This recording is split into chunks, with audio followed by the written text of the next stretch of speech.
محترم حاضرین، اللہ رب العالمین نے اس کائنات کو وجود بخشا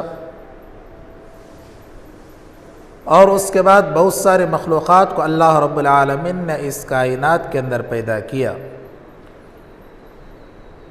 اللہ رب العالمین نے خود انسانوں کے متعلق فرمایا وَفِي أَنفُسِكُمْ أَفَلَا تُبْصِرُونَ۔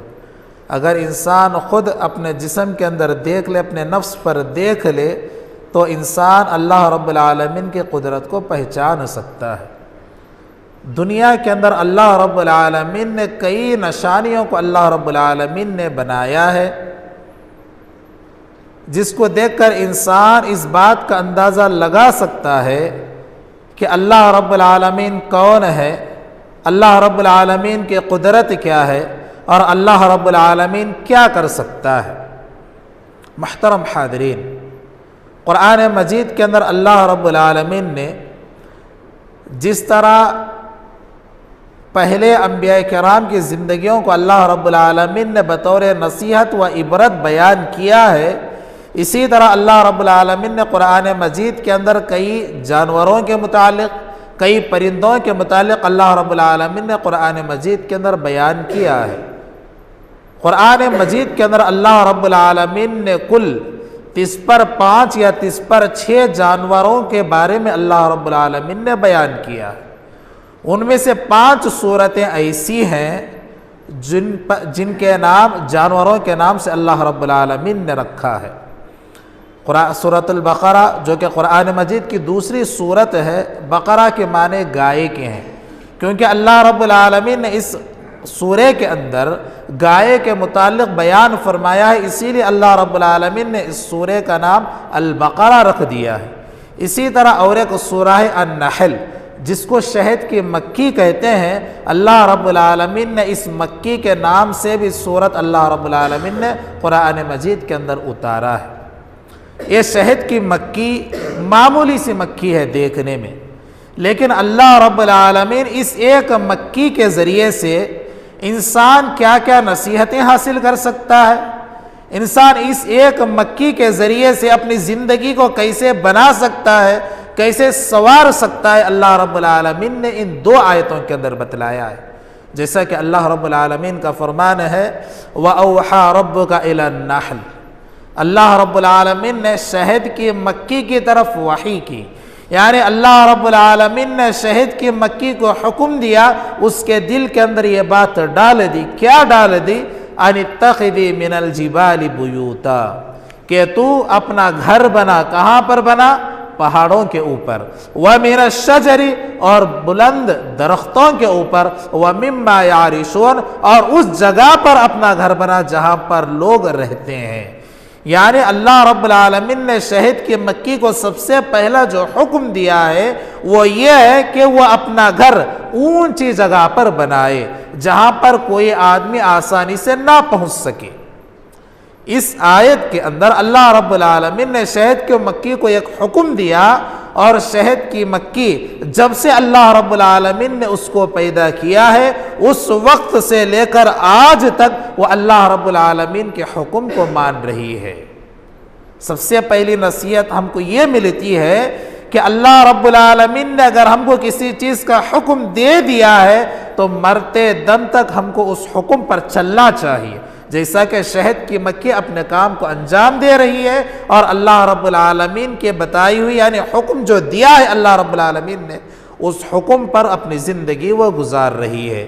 یہی وجہ ہے کہ آپ کسی بھی شہد کو دیکھ لیں وہ کوئی بھی نیچے نہیں رہے گا، یعنی آدمی کو ہمیشہ وہ اونچائی پر دکھائی دے گا۔ یہ اس بات کی دلیل ہے کہ وہ اللہ رب العالمین کے حکم کو مان رہی ہے۔ ہمارے لیے بھی ضروری ہے کہ جن جن چیزوں کا حکم اللہ رب العالمین نے ہم کو دیا ہے، جب تک ہم اس دنیا کے اندر زندہ رہیں اللہ رب العالمین کے حکم کو مانتے ہوئے زندگی گزاریں۔ اگر ہم نہیں مانیں گے گویا کہ ہم شہد کے مکی سے بیکار ہو جائیں گے۔ محترم حاضرین، یہ سب سے پہلی نصیحت۔ اس کے بعد اللہ رب العالمین نے جو دوسرا حکم اس کو دیا وہ کیا ہے؟ ثم کلی من کل الثمرات، پھر تو کھا، پھر تو رس کو چوس ہر پھل سے، یعنی اللہ رب العالمین نے شہد کی مکھی کو محنت کرنے اور کوشش کرنے کی تعلیم دی ہے. یعنی شہد ایسا ہی جمع نہیں ہوتا ہے، یعنی شہد کی مکھی کو کوشش کرنا پڑتا ہے، محنت کرنا پڑتا ہے. یہ چیز اللہ رب العالمین نے امت محمدیہ کو دی ہے کہ اگر تم کامیاب بننا چاہو یا کسی دوسروں کے لیے فائدہ بخش اگر بننا چاہو، انسان اپنی پوری زندگی کوشش کرتے رہنا چاہیے، جب انسان اپنے منزل مقصود کو پہنچ سکتا ہے. اللہ رب العالمین نے فرمایا ثم کلی من کل الثمرات، یعنی تو ہر پھل سے یا پھول سے رس کو چوس کر شہد کو جمع کر. یہ اللہ رب العالمین نے شہد کی مکھی کے ذریعے ہم کو یہ تعلیم دی ہے کہ انسان اگر کامیاب بننا چاہتا ہے تو انسان کے لیے ضروری ہے کہ وہ ہمیشہ کوشش کرتا رہے، کیونکہ اللہ رب العالمین نے فرمایا وَأَن لَيْسَ لِلْإِنسَانِ إِلَّا مَا سَعَى، یعنی انسان کو وہی چیز حاصل ہوتی ہے، وہی چیز ملتی ہے جس کی وہ کوشش کرتا ہے. دنیا میں اگر ہم رہتے ہوئے اللہ رب العالمین کے بتائے ہوئے راستے پر چلتے ہوئے اللہ رب العالمین کو راضی کرنے کی کوشش کریں گے اور جنت کو پانے کی کوشش کریں گے، یقیناً اللہ رب العالمین ہماری اس کوشش کو کامیاب کرے گا، کیونکہ ہم کوشش کر رہے ہیں، محنت کر رہے ہیں اللہ رب العالمین کو راضی کرنے کی. بعد میں اللہ رب العالمین نتیجتاً اللہ رب العالمین ہم سے راضی بھی ہوگا، اور جو چیز اللہ رب العالمین نے دینے کا وعدہ کیا ہے وہ بھی اللہ رب العالمین ہم کو دے گا. دوسری چیز، انسان کو ہمیشہ کوشش کرتے رہنا چاہیے. اس کے بعد اللہ رب العالمین نے فرمایا فَاسْلُكِي سُبُلَ رَبِّكِ ذُلُلًا، شہد کی مکھی کو اللہ رب العالمین نے جو تیسرا حکم دیا ہے وہ کیا ہے؟ یعنی تو اس راستے پر چلتے رہو جس راستے کو اللہ رب العالمین نے تمہارے لیے ہموار کیا ہے. محترم حاضرین، ہم انسان ہیں، انسانوں کو چلنے کے لیے ہم راستے بناتے ہیں. راستوں کو دیکھ کر انسان اپنے گھر کا راستہ معلوم کرتا ہے. گاڑی چلتی ہے تو اس کے لیے بھی الگ سے انسان راستہ بناتا ہے. لیکن اللہ رب العالمین کی قدرت یہ ہے کہ شہد کی مکھی وہ ہوا میں دوڑتی ہے، لیکن شہد کی مکھی کی سب سے بڑی خصوصیت یہ ہے کہ جیسے وہ اپنے گھر سے نکلتی ہے پھلوں کو تلاش کرنے کے لیے یا رس چوسنے کے لیے، جب وہ اپنے گھر سے نکلتی ہے جس راستے سے جاتی ہے اسی راستے سے واپس لوٹتی ہے، ذرہ راستہ بھی نہیں بھٹکتی ہے. یہ اللہ رب العالمین کی قدرت ہے. چاہے وہ مکھی 20 کلومیٹر جائے، بتایا جاتا ہے کہ شہد کی مکھی شہد کا رس چوسنے کے لیے کم سے کم 20 سے لے کر 25 کلومیٹر تک کا وہ سفر کرتی ہے. اس کے بعد کوشش کرتی ہے، اس کے بعد رس چوس کر پھر اپنے گھر کی طرف لوٹتی ہے. جو یہ راستہ طے کرتی ہے، جیسے وہ اپنے گھر سے نکلتی ہے پھر اسی راستے سے اپنے گھر کو واپس لوٹتی ہے. یہ شہد کی مکھی کی سب سے بڑی خصوصیت ہے. علماء کرام بتاتے ہیں کہ اس ایک خصوصیت کی وجہ سے اللہ رب العالمین نے اس کے نام کی صورت اللہ رب العالمین نے قرآن مجید کے اندر بیان کر دی ہے. اور دوسری چیز یہ ہے کہ انسان کو بھی جو انسان کا حقیقی راستہ ہے، جو حقیقی گھر انسان کا ہے وہ جنت ہے. کیونکہ اللہ رب العالمین نے آدم علیہ السلام کو پیدا کرنے کے بعد اللہ رب العالمین نے جنت کو ان کا گھر بنایا، تو انسانوں کا گھر جنت ہے. جب انسان وہاں سے نکلا ہے تو انسان کو پھر اسی راستے کی طرف دوڑنا چاہیے، اور اس کے لیے جو کوشش کرنی چاہیے، جو محنت کرنی چاہیے، انسان کو کوشش کرتے رہنا چاہیے اور اپنے منزل مقصود کو پہنچنے کی کوشش کرتے رہنا چاہیے. محترم حاضرین، یہ تیسرا حکم تھا اللہ رب العالمین نے جو اس شہد کی مکھی کو اللہ رب العالمین نے دیا. اس کے بعد اللہ رب العالمین نے جب بھی کوئی انسان محنت کرتا ہے تو اللہ رب العالمین اس کا نتیجہ کبھی اس کے فوراً بعد اللہ رب العالمین دے دیتا ہے، یا اللہ رب العالمین کئی دنوں کے بعد یا آخرت میں اللہ رب العالمین اس کا بدلہ دے دیتا ہے. یہاں پر جب شہد کی مکھی رس جمع کرنے کے لیے جب کوشش کرتی ہے تو اس کے بعد اللہ رب العالمین فوراً اس کو رزق عطا کرتا ہے. اس کے بعد اللہ رب العالمین نے فرمایا یخرج من بطونها شراب مختلف الوان، اس کے پیٹ سے ایک شراب نکلتا ہے، یعنی ایک پینے والی چیز یعنی شہد نکلتا ہے، وہ مختلف رنگ کا ہوتا ہے. یعنی جب وہ محنت کرتی ہے، اس کے لیے جب وہ کوشش کرتی ہے، فوراً اللہ رب العالمین اس کا بدلہ اس کو دے دیتا ہے۔ یعنی اس کے پیٹ سے اللہ رب العالمین مختلف قسم کا، یعنی الگ الگ رنگ کا اللہ رب العالمین شہد اللہ رب العالمین اس کے پیٹ کے اندر ڈال دیتا ہے، جس کے بعد وہ اپنے چھتے کے اندر اس کو جمع کرتی ہے۔ محترم حاضرین، انسان جب بھی کوشش کرتا ہے تو اللہ رب العالمین فوراً اس کا بدلہ اس کو کبھی کبھی دے دیتا ہے، کبھی کبھی اللہ رب العالمین اس کو تھوڑی دیر کے بعد اس کا بدلہ عطا کرتا ہے، یا اللہ رب العالمین قیامت تک اس کو روکے رکھتا ہے۔ یعنی اللہ رب العالمین انسان کو اس کی کوشش کے بعد اس کو آزماتا ہے کہ یہ بندہ اس پر صبر کرتا ہے یا نہیں کرتا ہے۔ بہت سارے لوگ، دنیا کا معاملہ یہ ہے یا انسان کی فطرت یہ ہے کہ انسان محنت کرنے کے بعد فوراً نتیجہ چاہتا ہے، محنت کرنے کے بعد فوراً اس کا پھل چاہتا ہے، لیکن اللہ رب العالمین کبھی فوراً پھل دے کر، فوراً اس کا بدلہ دے کر اللہ رب العالمین کبھی آزماتا ہے، تو کبھی اللہ رب العالمین اس کا بدلہ تھوڑی دیر روک کر اللہ رب العالمین آزماتا ہے۔ تو اللہ رب العالمین شہد کی مکھی کے ذریعے یہ بتلا دیا کہ جب مکھی کوشش کرتی ہے، جب وہ سفر کے لیے نکلتی ہے، جب وہ اپنا پیٹ بھر کر جب وہ واپس آتی ہے، تو چھتے کے اندر مختلف قسم کا شہد اس کے اندر اللہ رب العالمین جمع کرتا ہے۔ محترم حاضرین، اس کے بعد اللہ رب العالمین نے فرمایا فیہ شفاء للناس، یہ ہمارے لیے بہت ہی اہم چیز ہے۔ محترم حاضرین، اللہ رب العالمین نے جو شہد کی مکھی کو حکم دیا کہ تو اپنا گھر اوپر بنا، اس کے بعد اللہ رب العالمین نے اس کو حکم دیا کہ تو محنت کر، اللہ رب العالمین نے اس کا جو پھل تھا وہ بھی اللہ رب العالمین نے دے دیا، لیکن جو وہ محنت کرتی ہے یا اس کا جو بدلہ اس کو حاصل ہوتا ہے، اس سے وہ فائدہ نہیں اٹھاتی ہے۔ اللہ رب العالمین نے فرمایا فیہ شفاء للناس، یعنی جو شہد ہے اس کے اندر لوگوں کے لیے فائدہ، یعنی لوگوں کے لیے شفا ہے۔ یعنی جو یہ شہد کی مکھی جو محنت کرتی ہے وہ خود کے لیے محنت نہیں کرتی ہے، بلکہ انسانوں کے لیے محنت کرتی ہے۔ اللہ رب العالمین اس کے ذریعے یہ چیز بتلاتا ہے کہ انسان کو چاہیے کہ خود کی فکر نہیں کرنی چاہیے، بلکہ انسان اپنے ساتھ ساتھ دوسروں کی بھی فکر کرنا چاہیے، کیونکہ انسان جب خود کے بارے میں سوچتا ہے تو انسان خوددار بن جاتا ہے، خود غرض بن جاتا ہے، دوسروں کا کتنا بھی نقصان ہو مجھے اس سے کچھ فائدہ نہیں ہے، میرا اگر اچھا ہو جائے تو بس یہی چیز ہے۔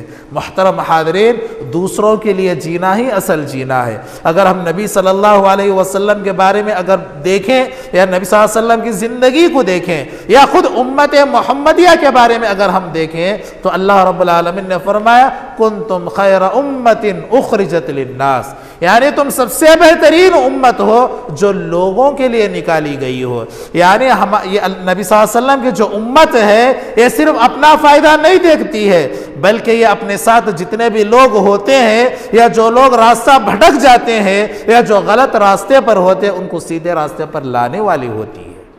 محترم حاضرین، اور ایک چیز اللہ رب العالمین نے قرآن مجید کے اندر صرف دو ہی چیزوں کو اللہ رب العالمین نے شفا بتلایا ہے، دو ہی چیزوں کو اللہ رب العالمین نے قرآن مجید کے اندر شفا بتلایا ہے۔ سب سے پہلا ہے قرآن مجید، یعنی اللہ رب العالمین لوگوں کے لیے شفا قرآن مجید ہے۔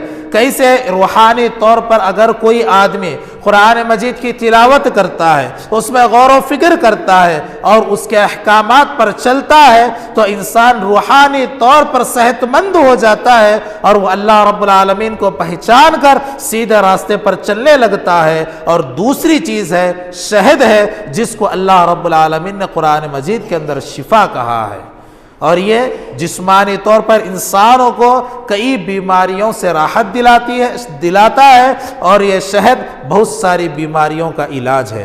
محترم حاضرین، اس سے یہ بھی بات معلوم ہوتی ہے کہ انسان کو اپنے ساتھ ساتھ دوسروں کی بھی فکر کرنا چاہیے۔ اس کی مثال اللہ رب العالمین نے قرآن مجید کے اندر ایک چونٹی کے ذریعے اللہ رب العالمین نے دی ہے۔ یعنی سلیمان علیہ السلام کا لشکر جب ایک وادی میں چل رہا تھا تو وہاں پر چونٹیوں کی جماعت راستے میں چل رہی تھی۔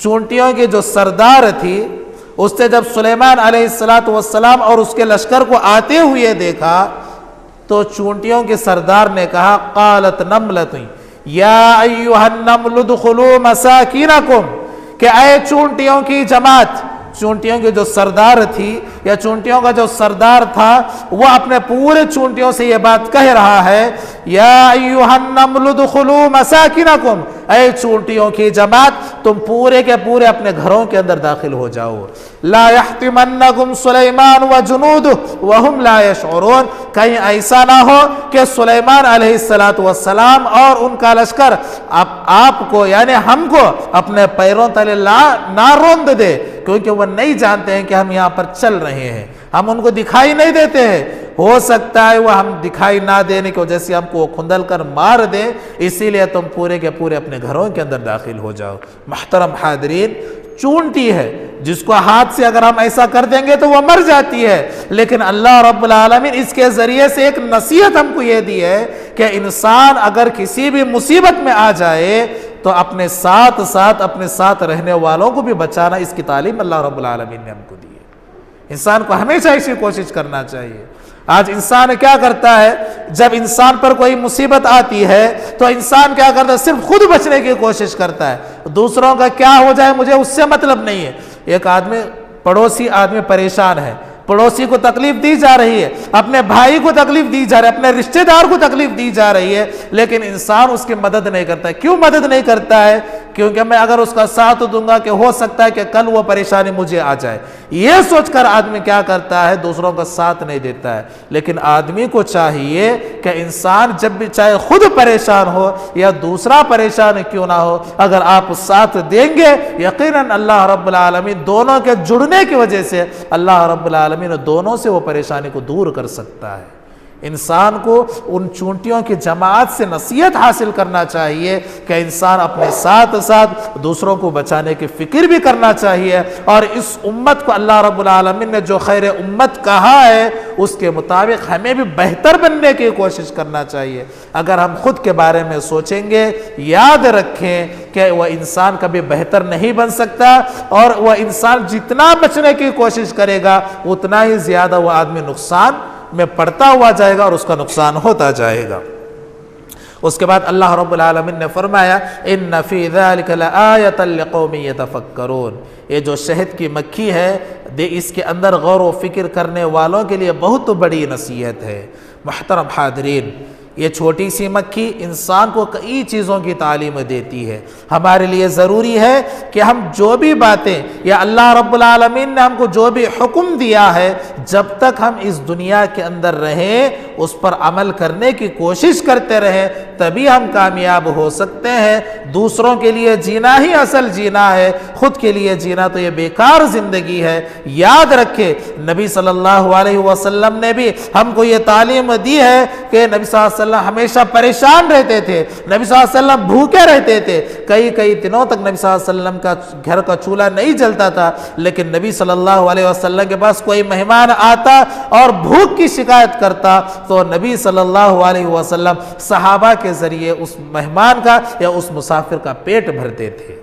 اپنے پیٹ کے بارے میں نہیں سوچتے تھے بلکہ دوسروں کے بارے میں سوچتے تھے۔ ہم نبی کے امتی ہیں تو ہمارے لیے بھی ضروری ہے کہ ہم اپنا بھی سوچیں اور ساتھ میں دوسروں کا بھی سوچیں۔ اگر ہمارا نقصان ہو رہا ہے تو کوئی بات نہیں ہے، لیکن سامنے والے کا فائدہ ہو رہا ہے تو ہمارے لیے ضروری ہے کہ ہم اس کا فائدہ کرنے کے بارے میں سوچیں۔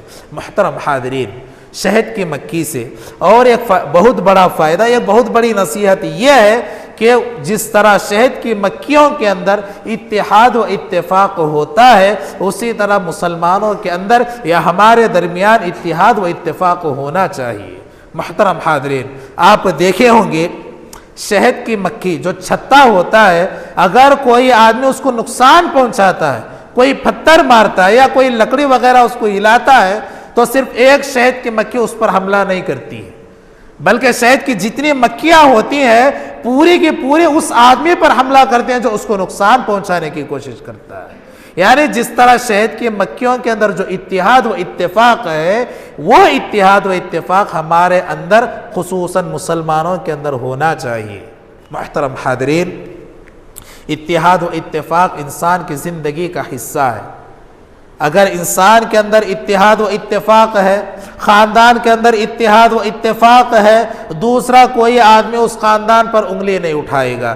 اسی طرح ایک جماعت کے اندر اتحاد و اتفاق ہے، دوسری جماعت والا کوئی اس جماعت پر انگلی نہیں اٹھائے گا۔ اسی طرح اگر پورے مسلمانوں کے اندر اتحاد و اتفاق ہے تو کسی بھی مذہب کے اندر یہ ہمت نہیں ہوگی کہ مسلمانوں پر انگلی اٹھا سکے۔ محترم حاضرین، جس کے اندر اللہ رب العالمین کا ڈر ہوگا اس آدمی سے ہر انسان ڈرے گا۔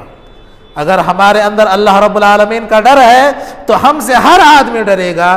اگر ہمارے اندر اللہ رب العالمین کا ڈر نہیں ہے تو ہم کو ہر چیز سے ڈر لگے گا۔ یاد رکھیں، یہ سب سے اہم چیز ہے۔ اللہ رب العالمین سے اگر ہم ایک ڈریں گے، صرف اللہ رب العالمین سے ڈریں گے، تو اللہ رب العالمین ہمارا ڈر ساری دنیا والوں کی دلوں کے اندر اللہ رب العالمین پیدا کر دے گا۔ اگر ہمارے دلوں کے اندر اللہ رب العالمین کا ڈر نہیں ہے تو ساری دنیا کا ڈر اللہ رب العالمین ہمارے دلوں کے اندر پیدا کر دے گا۔ محترم حاضرین، اسی طرح اور ایک چیز یہ ہے کہ جس طرح شہد کی مکھی رزق کی قدر کرتی ہے، یعنی جب وہ کسی بھی پھل یا پھول پر بیٹھتی ہے، اس کے بعد جب وہ رس چوستی ہے تو اس پھل یا پھول کو نقصان نہیں پہنچاتی ہے، نقصان نہیں پہنچاتی، یعنی اپنا جتنا کام ہوتا ہے اللہ رب العالمین نے اس کو جو حکم دیا ہے کہ رس چوسنا ہے، یہ رس چوستی ہے اور اس کے بعد وہ اپنے راستے نکل لیتی ہے۔ اس پھل کو نقصان پہنچانا یا اس پھول کو نقصان پہنچانا یہ اس کا نہیں ہے، یہ وہ کام نہیں کرتی ہے، کیونکہ اللہ رب العالمین نے اس کے دل کے اندر یہ بات ڈال دی ہے کہ جب تمہارا کام ہو جائے تو اس کے اندر نقصان نہیں پہنچانا ہے، کیونکہ جس طرح تم اس سے رس چوس کر لے آ رہی ہو، اسی طرح وہ جب پھول بڑے ہو جائیں گے یا پھل بڑے ہو جائیں گے تو اس سے بھی دوسرے لوگ فائدہ اٹھائیں گے۔ یعنی رزق کی قدر بھی اللہ رب العالمین نے اس کے ذریعے ہم کو بتلائی ہے۔ آج اللہ رب العالمین نے ہم لوگوں کو رزق کے اندر کوئی کمی نہیں رکھا ہے، یہ اللہ رب العالمین کا شکر ہے، کیونکہ بہت سارے ایسے لوگ ہیں جن کو دن میں ایک مرتبہ ایک وقت کا کھانا میسر نہیں ہے۔ اللہ کا شکر ہے کہ اللہ رب العالمین نے ہم کو 3 وقت کا کھانا بآسانی دے رہا ہے، تو ہمارے لیے ضروری ہے کہ ہم رزق کی قدر کریں، جتنا ہمارے لیے ضروری ہے اتنا ہی ہم استعمال کریں، حد سے زیادہ استعمال نہ کریں۔ ہاں، اگر کوئی محتاج ہے، آپ کے اڑوس پڑوس میں اگر کوئی کھانے کا محتاج ہے، رزق کا محتاج ہے، آپ اس کی مدد کرتے رہے، کیونکہ اللہ رب العالمین نے فرمایا وَمِمَّا رَزَقْنَاهُمْ يُنْفِقُونَ، جو رزق اللہ رب العالمین نے تم کو دیا اس میں سے خرچ کرو۔ یہ مومن کی صفت ہے، رزق کی قدر کرنا ہمارے لیے ضروری ہے، کیونکہ یہ چیزیں اللہ رب العالمین نے معمولی جانوروں سے، معمولی پرندوں سے اللہ رب العالمین نے ہم کو سکھلایا ہے۔ محترم حاضرین، ہم انسان ہیں، اللہ رب العالمین نے ہم کو بڑا امتیاز اللہ رب العالمین نے تمام مخلوقات پر دیا ہے۔ اس کی وجہ یہ ہے کہ اللہ رب العالمین نے ہم کو عقل جیسی عظیم نعمت دیا ہے۔ عقل کو استعمال کرتے ہوئے اللہ رب العالمین کو پہچاننے کی کوشش کریں، اور اللہ رب العالمین کو پہچان کر اس کو راضی کرنے کی کوشش کریں۔ اگر ہم اللہ کو نہیں پہچانیں گے تو اللہ رب العالمین کو راضی نہیں کر سکیں گے، اور جب اللہ کو راضی نہیں کریں گے، اللہ رب العالمین نے جنت جو دینے کا وعدہ کیا ہے اس وعدے کے مستحق ہم نہیں بنیں گے۔ محترم حاضرین، آخر میں اللہ رب العالمین سے دعا ہے کہ اللہ رب العالمین ہم تمام لوگوں کو جب تک اس دنیا کے اندر زندہ رکھے، صرف اللہ رب العالمین کے حکم کو پورا کرنے کے لیے زندگی گزارنے کی توفیق دے۔ اللہ رب العالمین ہمیں ہمیشہ اللہ رب العالمین کو راضی کرتے ہوئے زندگی گزارنے کی توفیق دے۔ اللہ رب العالمین تمام مسلمانوں کو 5 وقتہ نماز باجماعت ادا کرنے کی توفیق دے۔ اللہ رب العالمین تمام مسلمانوں کو حلال کمانے کی توفیق دے، حرام رزق سے اللہ رب العالمین ہمیں محفوظ رکھے۔ اللہ رب العالمین ہماری عبادتوں کو قبول فرمائے، اللہ رب العالمین ہمارے گناہوں کو معاف فرمائے۔ جو بھی مسلمان بیمار ہیں اللہ رب العالمین انہیں صحت کاملہ عاجلہ عطا فرمائے۔ جو بھی مسلمان پریشان ہیں اللہ رب العالمین ان کی پریشانیوں کو دور فرمائے۔ جہاں پر بھی مسلمان مصیبتوں سے دوچار ہیں اللہ رب العالمین ان کی مصیبتوں کو دور فرمائے۔ اللہ رب العالمین مسلمانوں کے ہمیشہ مدد فرمائے۔ اللہ رب العالمین مسلمانوں کو اپنے حفظ و امان میں رکھے۔ اللہ رب العالمین حاسدوں کے حسد سے اور شریروں کے شر سے اللہ رب العالمین امت مسلمہ کی حفاظت فرمائے۔ اللہ رب العالمین ہماری عبادتوں کو اخلاص کے ساتھ اللہ رب العالمین کے لیے کرنے کی توفیق دے۔ آمین ثم آمین، وآخر دعوانا ان الحمد للہ رب العالمین۔